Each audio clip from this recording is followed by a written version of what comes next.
Good afternoon, friends. Today's video is all about properties of multiplication. This is actually something new that we have covered this year, but you have learned about properties of multiplication before, so these properties should be familiar to you. We're going to go through the different definitions of the properties, and then you're going to have to try to find some examples of these properties in action. So please remember to take your notes in your notebook while we're going through this video. Alright, so we're starting right out with the commutative property of multiplication. Make sure you're writing this down in your notebook. So the commutative property of multiplication is when two numbers are multiplied together, the product is the same regardless of the order. So we know that some of those vocabulary words that we're talking about here, the product. Well, we know that the product is the answer to a multiplication problem. It's what you get after you multiply those two factors together. So an example here of the commutative property would be that 4 times 2 is the same thing as 2 times 4. Well, that makes sense because 4 times 2 is 8. Let me write that here. 4 times 2 is 8. And if I switch around the order and do 2 times 4, that's not going to change my answer. I still get the answer of 8. The answer is 8 for both sides of the equation because the numbers commuted, or they changed places. All we did was rearrange them, and it doesn't change the value of anything. So that's the commutative property. Okay, so right now I have a list of 5 different expressions. What you're going to do is you are going to write down the ones in your notebook that are demonstrating the commutative property. So go ahead and pause the video, take a look at these, and try to figure out which ones are showing the commutative property of multiplication. Alright, so hopefully you paused the video and you picked out the ones that are showing the commutative property. We know that the commutative property shows that even though two numbers are being switched around, that they are still going to give us the same answer. So first of all, this one right here, 9 times 1, well, that's not showing me anything else that we changed around the numbers, so that is not showing us commutative property. 3 times 8 equals 8 times 3. I think that that one is showing us the commutative property because we're switching around the numbers. 8 times 6 and 6 times 8, same thing as the last one. That definitely shows us the commutative property. 7 times 4 is the same thing as 14 times 2.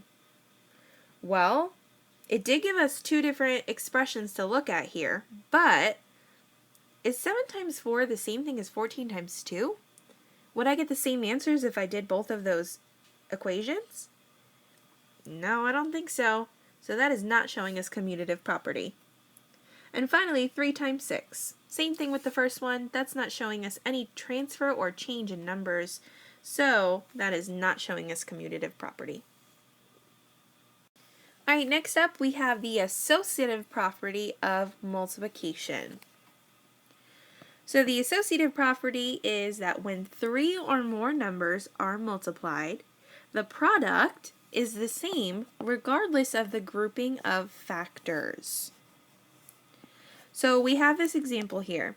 2 times 3, in parentheses, times 4 is the same thing or equal to 2 times 3 and 3 times 4 in parentheses. Now we know from all the work that we have done with PEMDAS that our first step is always parentheses. So whenever we see parentheses, we know that we have to do that first. So we have this expression here, 2 times 3 times 4. Well, this is telling us that when all 3 numbers are being multiplied, it doesn't matter how we group the numbers, we're still going to get the same answers. So let's test it out. Well, 2 times 3 is 6, and 6 times 4 is 24. Let's try it the other way and see if we get the same answer. We have 2 times 3 times 4 in parentheses. 3 times 4 is 12, and 12 times 2 is 24. Well, would you look at that? We got 24 both times. The answer on both sides of the equation is 24, just like we found out. The only thing that changes is the parentheses, but they're not moving the numbers.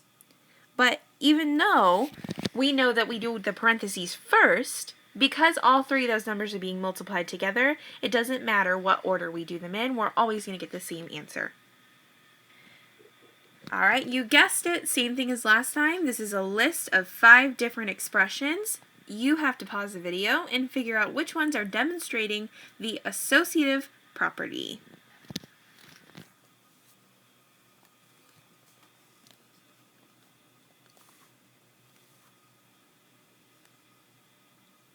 Okay, hopefully you have paused the video, you figured that out. Let's dive right into it.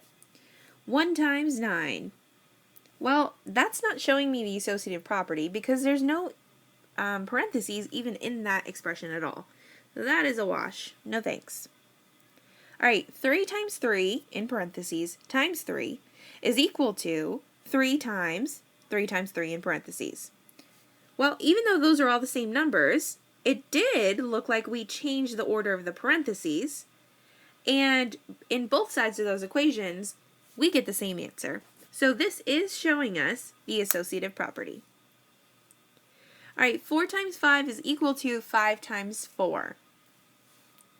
This reminds me of a different property. Maybe you figure this out too. It wouldn't be the associative property because there's no parentheses, and we are not changing the grouping of the numbers, but we are flipping the numbers. You remember what it is when we are changing the order of the numbers? What's that? Did you say commutative property? Oh, you're so smart.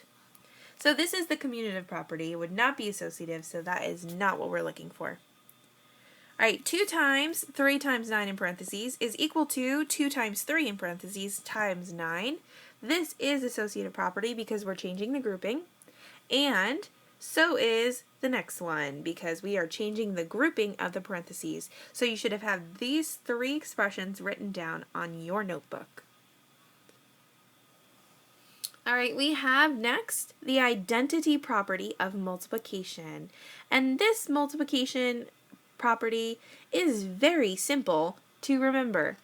The product of any number and 1 is that number. So in short, 8 times 1 is 8. It doesn't matter if I give you the number 1,365,531 times 1. The answer is going to be the same number, 1,365,531. It doesn't matter how big the number is or what the number is. If it's multiplied by 1, then that is going to be the answer. Pretty easy to remember. So I really hope this one doesn't take you very long. Go ahead and go through these 6 different expressions and identify which of the ones are demonstrating the identity property.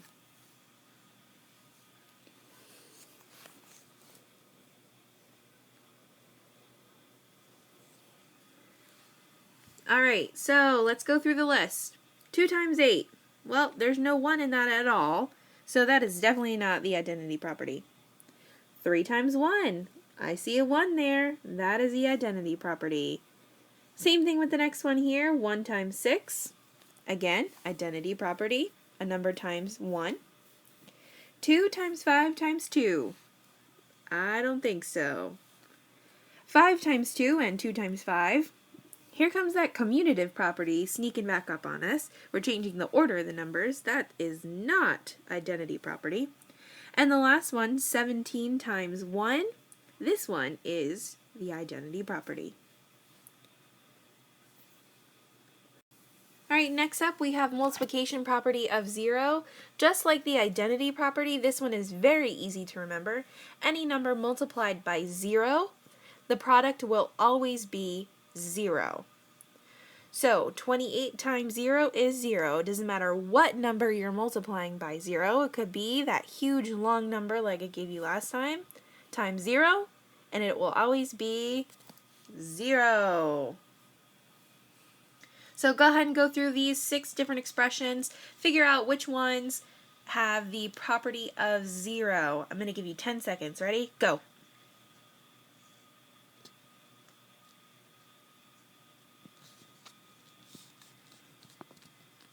All right, time's up.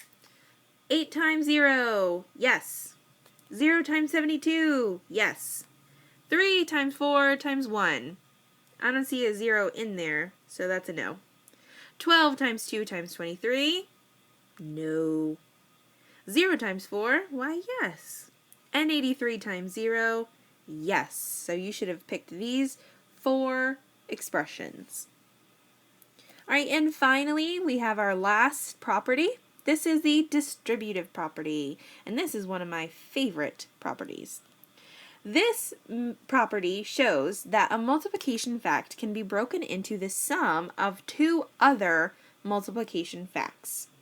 So 7 times 4 can be equal to 5 times 4 plus 2 times 4. So let's test this out. 7 times 4, well, that's a basic fact. We know that that is 28. Is that equal to 5 times 4 plus 2 times 4? Well, let's check it out. 5 times 4 is 20, and 2 times 4 is 8. So 20 plus 8 is 28. That is correct. You might be thinking to yourself right now, why would I need to know that 5 times 4 plus 2 times 4 is equal to 7 times 4 when I already know 7 times 4? Well, this is kind of just a way for us to show you how distributive property works. Obviously, if you know what 7 times 4 is, you don't have to use distributive property. But this property can be used when we start doing more difficult or higher level multiplication and division. It's easy to see how we can break down numbers into smaller, more manageable groups of numbers. Let me give you an example. Let's say I had 450 times 4. Well, that might take me a minute to try to work out, but if I know that I can split these numbers up and I can break them up into 2 sums, then I know I can do 400 times 4 plus 50 times 4, and I could find the answer much quicker. Well, because I know that 400 times 4 is 1600, because that 4 times 4 is 16, and those 2 extra zeros. And 50 times 4 is 20, because 5 times 4 is 20 plus that extra 0. I can figure out that 450 times 4 is 1,620, and I can figure that out a lot faster than if I lined it up and tried to use standard algorithm. So it comes in handy sometimes. Alright, so pick out which of these statements show the distributive property of multiplication. Alright, so let's go through these. 7 times 3 is equal to 2 times 4 times 4 times 3 in parentheses. Well, this one is a little tricky. I know that the distributive property said that I can break an expression up into the sum of 2 different products. So I don't have 2 different products in the second half of my equation here. And let me just solve this real quick just to be sure. I know that 7 times 3 is 21. 4 times 3 is 12, and 2 times 12 is 24. So that expression can't even be true because 21 is not equal to 24. So that is incorrect. 2 times 4, that is not distributive property because we're not breaking down those numbers at all. So that's not true. 12 times 3 equals 6 times 3 in parentheses plus 6 times 3.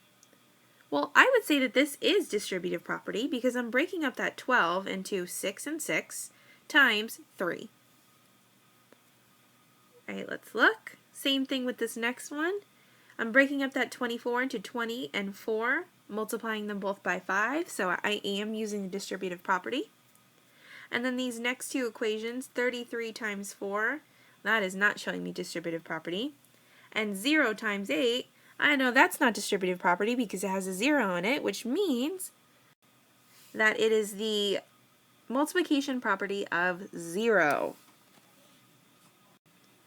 Alright, it is time to go on Canvas to show what you have learned. Go ahead and take the quiz that is on there. Take your time, use your notes if you need to, and good luck.